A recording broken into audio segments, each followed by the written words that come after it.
Savannah, Gardner, welcome to A.PUTNAM's Women in Golf.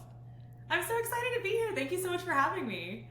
Absolutely. We're thrilled to have you and excited to introduce you as one of the first sports chiropractors on the show. And in addition to that, you've got a family practice called Family Co Chiropractic.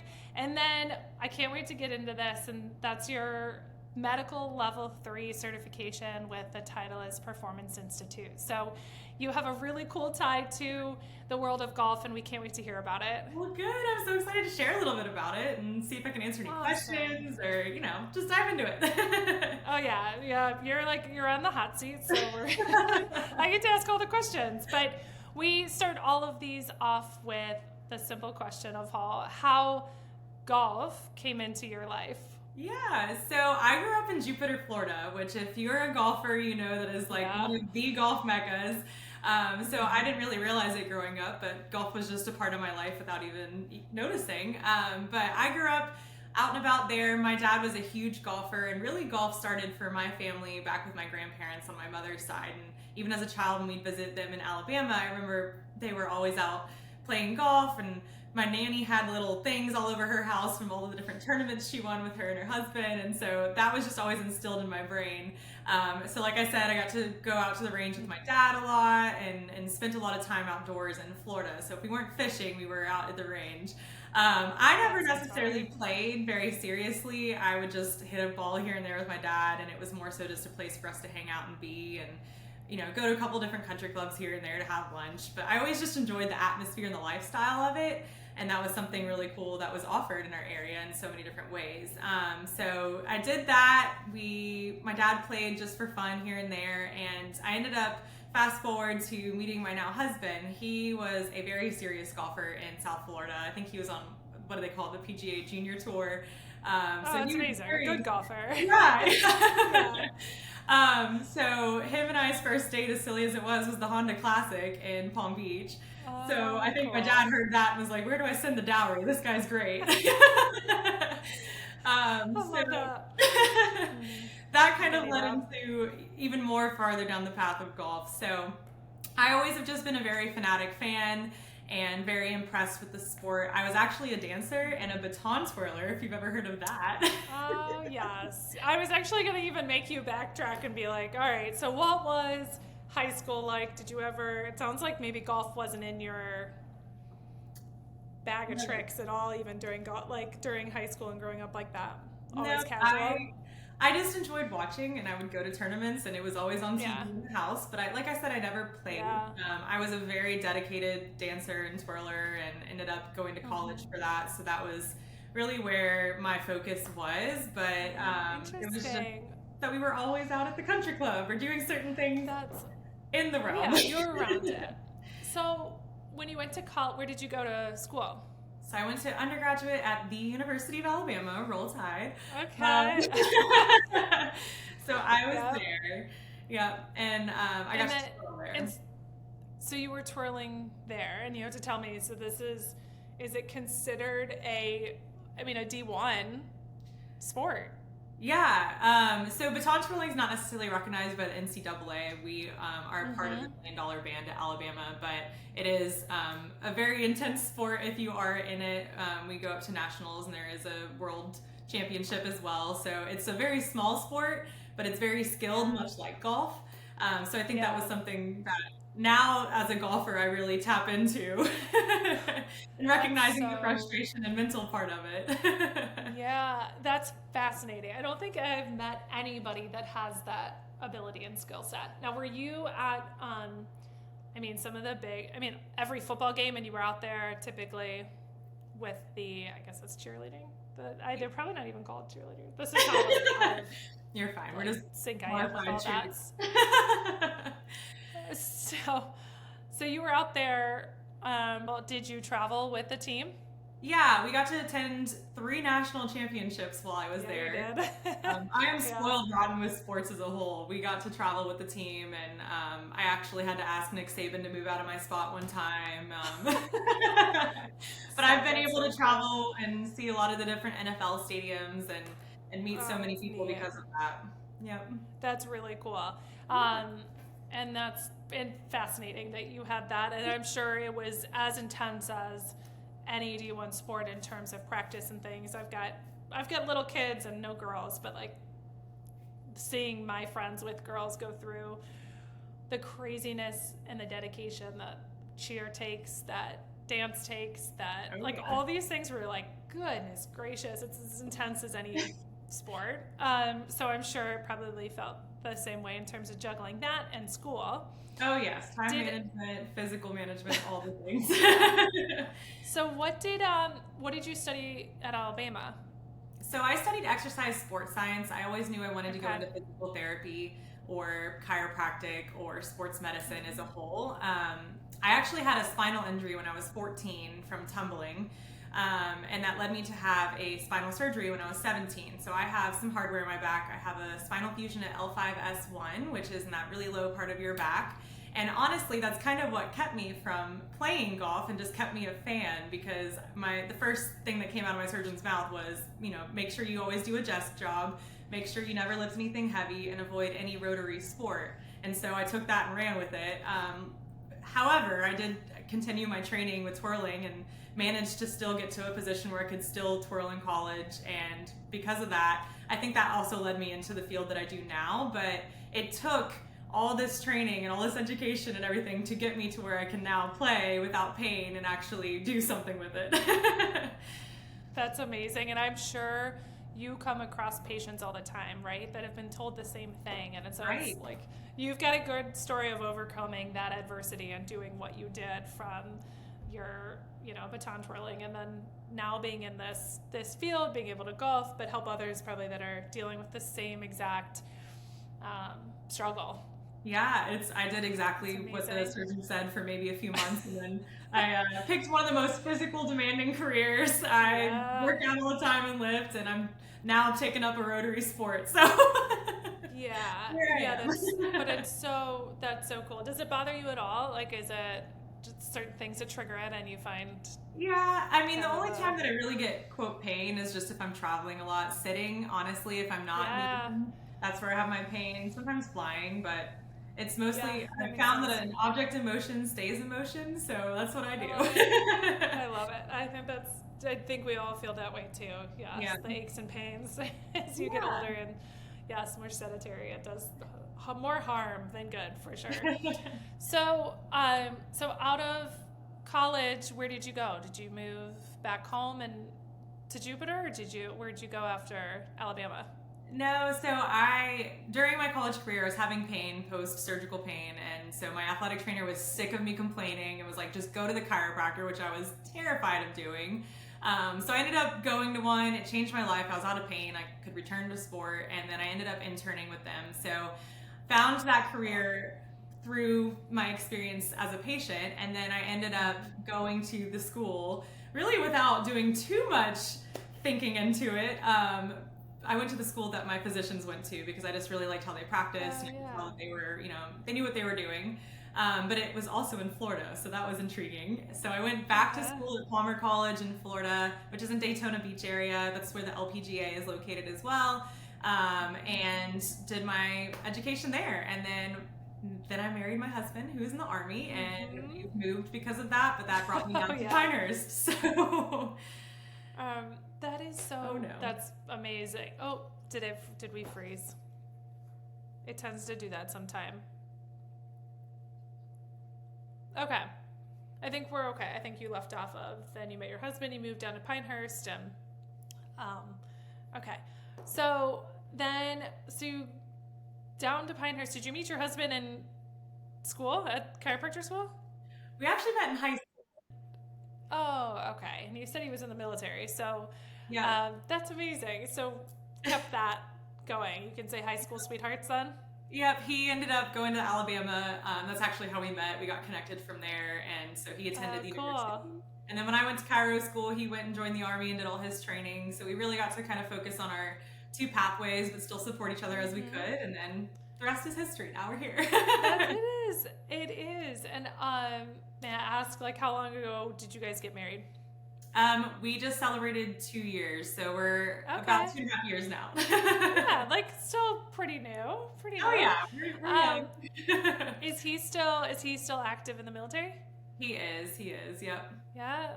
And are you guys on the road and traveling still quite a bit, or is he? Well, what he's doing now, he'll be here for the rest of his career unless something changes Cool. drastically. So we That's are amazing. nice and stable, and we're really grateful for that. That's so nice. And so is most of your family then back in Jupiter?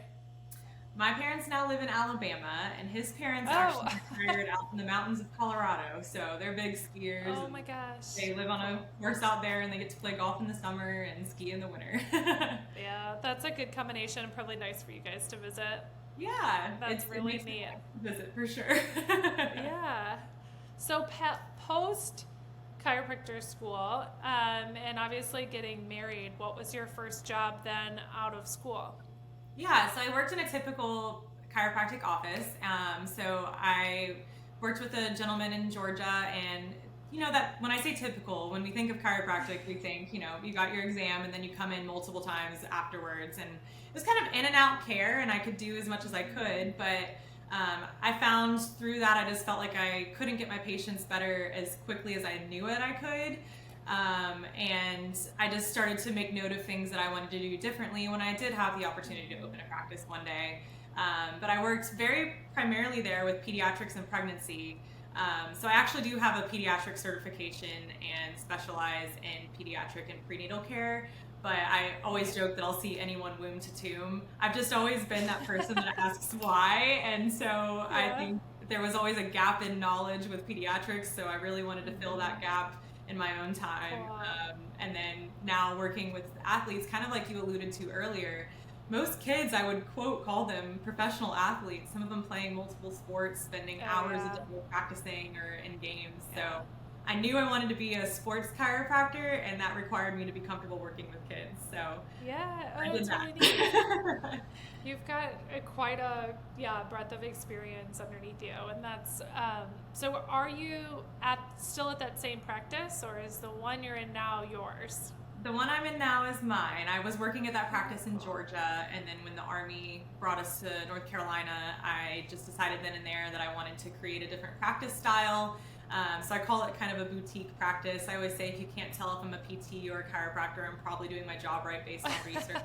Cool. So I spend a lot of time with my patients. Their initial visits are usually about an hour, and then follow-up is anywhere from 30 to 45 minutes. So we're doing adjustments, we're doing dry needling, we're doing PT and exercises, we're doing soft tissue therapy. I mean, it's a whole ordeal. Yeah, but that's unusual, and I've frequented different chiropractors, and it's you kind of, everybody has their own like flavor of what it is, and that's I think that's, if I had to have one complaint along the way, it was probably that it's like you're in and out. It's good and bad, I guess. You're in and out in like 5 minutes, but yeah, some people want that. Yeah, I know. And other times you're like, please just sit here and work on me for the next like 30 minutes. So, Savannah, when did you open Family Co Chiropractic? I moved here in February of this past year, and I opened officially in March. So it's more of a newer practice, but I've really gotten myself settled and stable, and I've really enjoyed it. I mean, it's really opened a lot of doors for me to practice, and I can get very creative with it because it's my own, and I've just really loved that. That's nice, and that's something, especially to do it the way you want to from your experience and your education. So you've got, in terms of your clientele, it sounds like you've probably got the prenatal side, the pediatrics, and then sports. Are those kind of your three buckets, or is it, you probably do get some people that are in between somewhere? I would say probably like 25% prenatal and early pediatrics, really young kiddos, but most of my practice is like pediatric ages of like 7 to high school students that are athletes, and then I see a lot of just the everyday weekend warrior. I am located in a gym, so I see a lot of athletes. Oh, cool. But I would say it's very wide range of practice. I could walk into my office in the morning and have a 3-week-old infant on my table, and later that afternoon I've got a professional athlete. Yeah, that's fine. That keeps it interesting, I'm sure. Something I want to dig into a little bit is the timing in which you went through the Titleist Performance Institute, and would love to hear, why you did it. Obviously when, because I'm trying to piece this timeline together, and you've been really busy, like super busy. So I'm curious when you fit that in and got this, medical level 3 certification. Yeah, so last August, me and my husband came up here to kind of check out the area and kind of see what we were going to be getting ourselves into. And during that trip, there is so many places to golf up here. And I looked at my husband, I'm like, I really wish, like, I want to get into playing this. I need a new sport. I can't just go twirl in public. I look like I'm in the circus. So he looked at me and I was like, I've always wanted to do a training with TPI, which is the Titleist Performance Institute. And he was like, why don't you just go all in and really see what you can do with this? And so I was like, fine. And on that way home, we booked my flight out to Oceanside, California, and I was all in. I was doing their whole certification process. So I went out there last November, and it's a 3 or 4 day, I can't even remember, it's all a whirlwind, 3 or 4 days out at their institute and working with the best of the best. I mean, Dr. Greg Rose is the founder of it, along with another couple guys, but they have all the technology and all the protocols, and they really do work with the best of the best. If any of the professional athletes need to see someone, they're either going out there or seeing one of their TPI certified professionals. So it was a very unique experience, probably one of the coolest clinical experiences I've ever had. But I did that, and we actually used me as a case study at one point and looked at my back, and they really were able to identify a lot of the reasons I have pain when I'm swinging. And so that got me to start playing, and then I was able to take it to the next level and be able to work with college professional level golfers. So now I've been able to do that, and it's addicting. I mean, objective findings and results are so addicting. Yeah. That's I totally understand how you're wired now. Like I get it. And then really from the TPI certification and everything, there's 3 elements or so that are involved with that, right? And it's like the fitness, golf, and kind of medical angle. And so when you're working with a client that comes to you because of this certification, are those 3 factors the approach to which you care for that patient, or are there elements that you focus on depending on what their needs are? Yeah, absolutely. If I'm working with an athlete who is taking this seriously, I most definitely want them working with a fitness trainer. I most definitely want them working with their coach, right? But I find my job important too. I'm trying to keep them out of pain. And then on top of that, once we get them out of pain, it's how can we optimize performance? So every single person on the team comes together, and I always say that there's no one answer, and you need a team when it comes to your healthcare and your sports. So that's kind of how the model of it goes.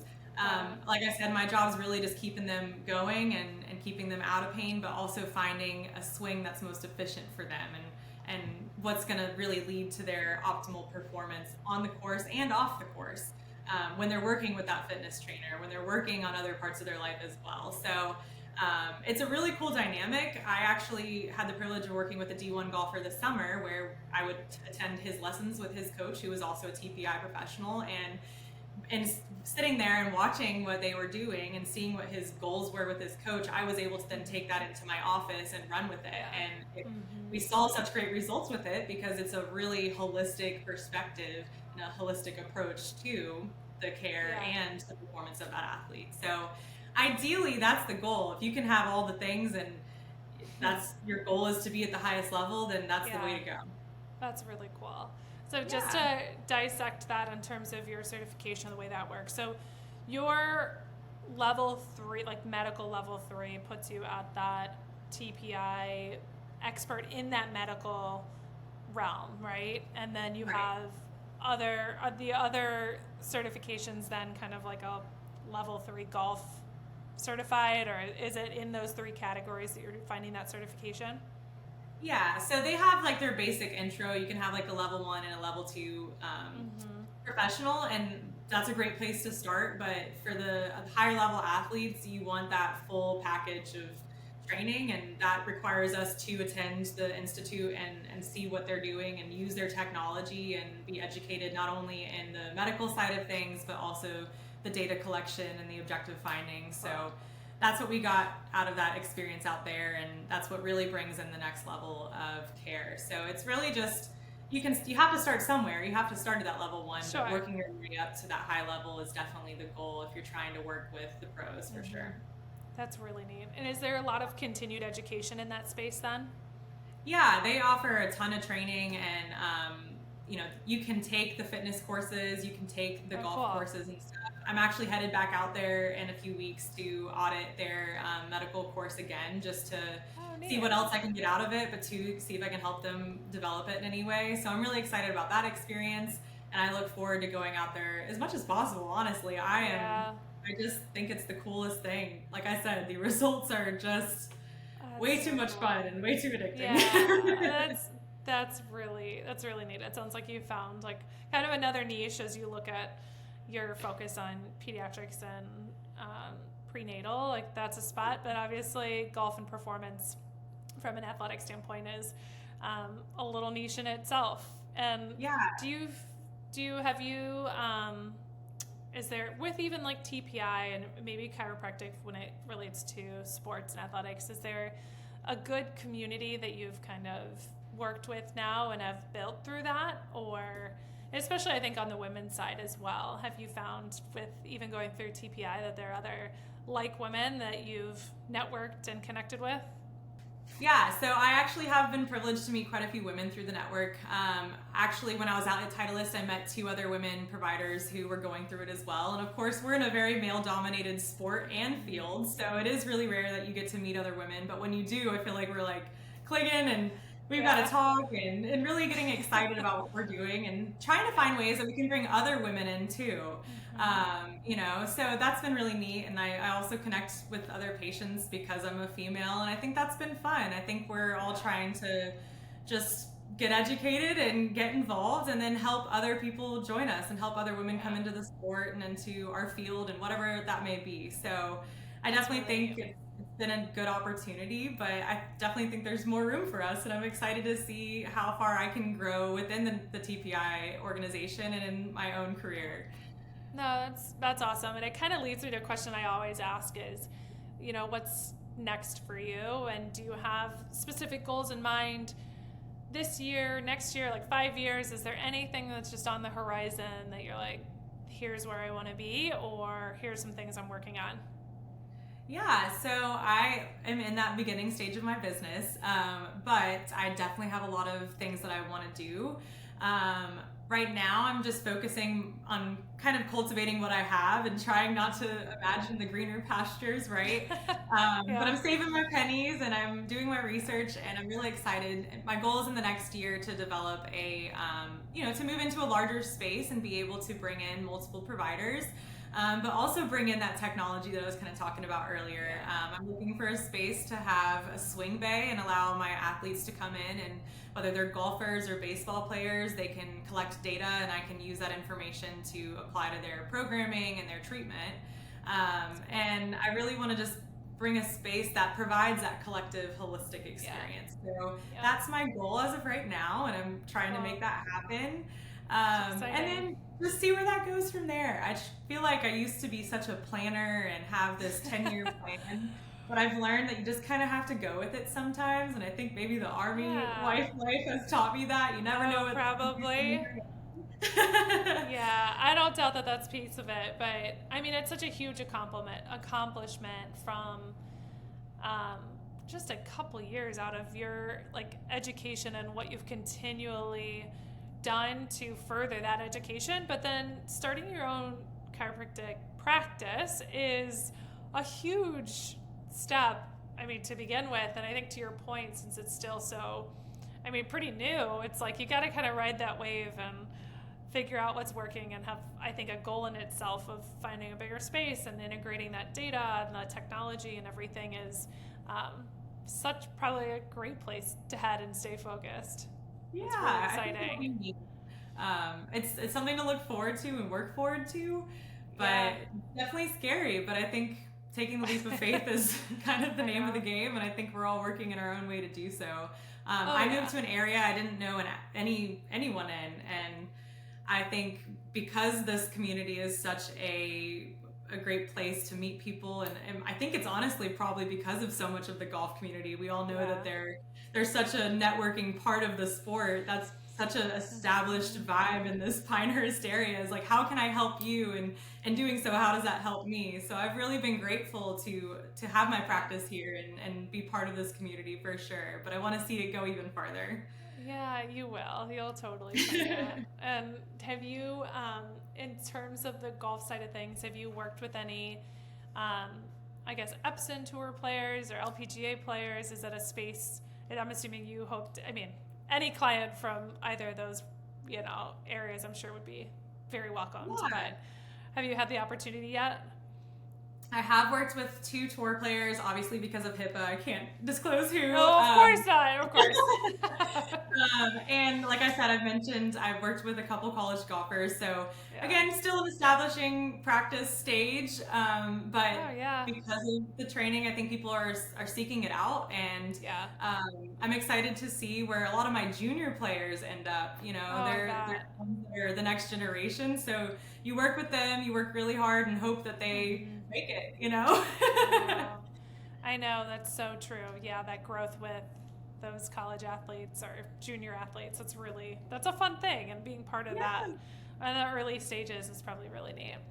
Yeah. So I have to ask, and only because you filled me in, so your family and your dad especially, you said, works in the golf apparel side of the business now. So it sounds like maybe it's his way of getting even more connected to a sport he loves, but you've always been around. It sounds like him in this apparel world and industry.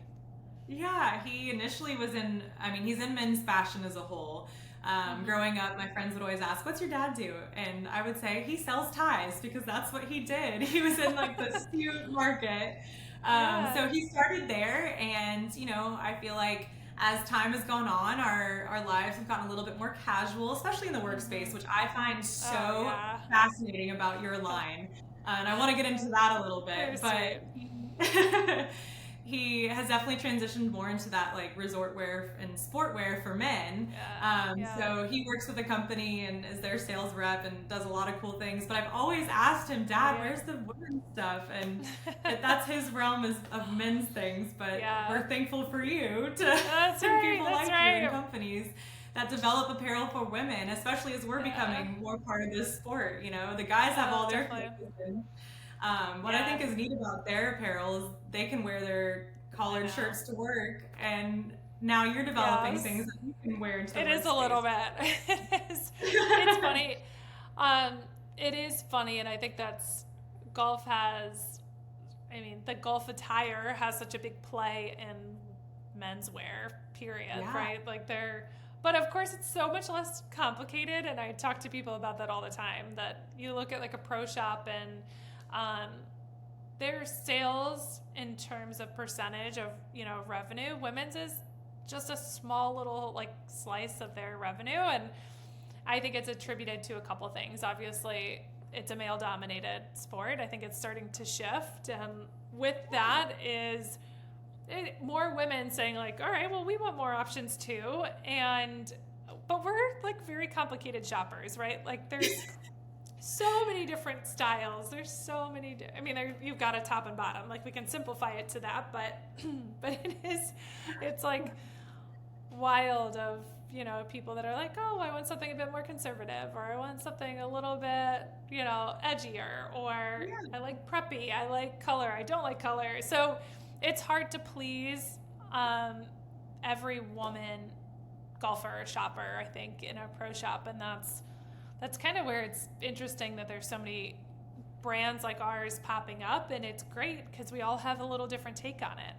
Right. And so I know we're excited to send you a couple pieces because like I'm a super casual golfer. Much like you, I have always played since I was younger, but met a man that's very loves the sport, and that's what we started to do is date nights, and now we're bringing our boys into it. So, but I'm still a very casual golfer, and my clothes reflect it, because I'm like, I hate that my golf clothes sat in my closet and we're collecting dust between the 4 rounds I say that I golfed a year, and it hasn't changed. Some people are like, oh, you must golf all the time, and I'm like, I don't. I golf less. I golf less probably now, but I've always, you know, I love this kind of Parisian chic and like simplistic approach to clothing, where it's like you find these pieces that should serve you in more ways than one. So like, you know what, Right. golf, you could do that with golf. You're not sprinting up and down a field or sweaty on a football field twirling a baton, like, you know. So it's been fun to lean into that, and it's finding professional women like you that were just like, you are our target customer, because I would love, while we have a couple pieces that are a little, you know, lean a little bit more golf, when I would say that's like our wrap skirt or something that's a bit more performance-y. Otherwise, it's like any top of ours typically, and I push that way even more with some of the new designs, is you should be able to wear them into the office, or, you know, out to the course if you're supporting somebody in their, you know, analysis of their swing or anything like that on a golf course. So you are definitely like right up there with who we're trying to support and serve, so that you've got something that has a bit more functionality to it, but still and I so appreciate that for sure. 'Cause, I mean, I'm in a, at least with what I do, it's a very physical career, right? Like I do sweat, I am lifting, I am moving all day long. So I need performance wear, but there's a side of it that I also need to still look professional, but I also still want to be cute, and I want to be go and do things afterwards. So I am so appreciative that you take the time to design these pieces with us women in mind, because we need these. Absolutely. So I'm excited to try out some pieces. Yeah, me too. You will rock them well, and it's kind of fun too to get feedback of like what in certain careers, what pieces resonate with, you know, each person, and it's fun. It's such a cool process, and it's this whole connection with like-minded women, and we're now all dabbling in this wonderful sport that I think is, as you alluded to earlier, about connecting and networking. So it's fun, I think, to really, it's been eye-opening how supportive everybody is from every angle and everything we're all doing. So it's a fun place to be. I think we're all just excited to be in it. We're excited to see where it goes, right? I know. And it's growing in the right direction, and we're in a good spot. I say it all the time. Like, I'm happy I found this industry when I wasn't in it at all before. So there's some, you know, things to navigate in, I've learned, but it's, I mean, for the most part, like these moments and the people that I've met have been so fun. So we're thrilled to have you, Savannah, as like part of the Women in Golf, and we're excited for this community to become something bigger and hopefully a resource for you like down the road as well. Absolutely. If you're ever in Pinehurst, let me know. I will. I'm a casual golfer myself, but we'll have a good time. Well then we could have a good time, look cute doing it, and enjoy ourselves. It's like totally the angle of golf I take typically, but I love it. Well, thank you so much, Savannah, for your time, and it's been a pleasure getting to know you, and we can't wait to just watch you and support you as you grow your practice and kind of, you know, spot in the industry. So thank you. And thank you for clothing us women and helping us look good and feel good while doing so, right? That's right. I know. I love it. Anytime. Well, thanks again. Yeah. Have a great day. You too.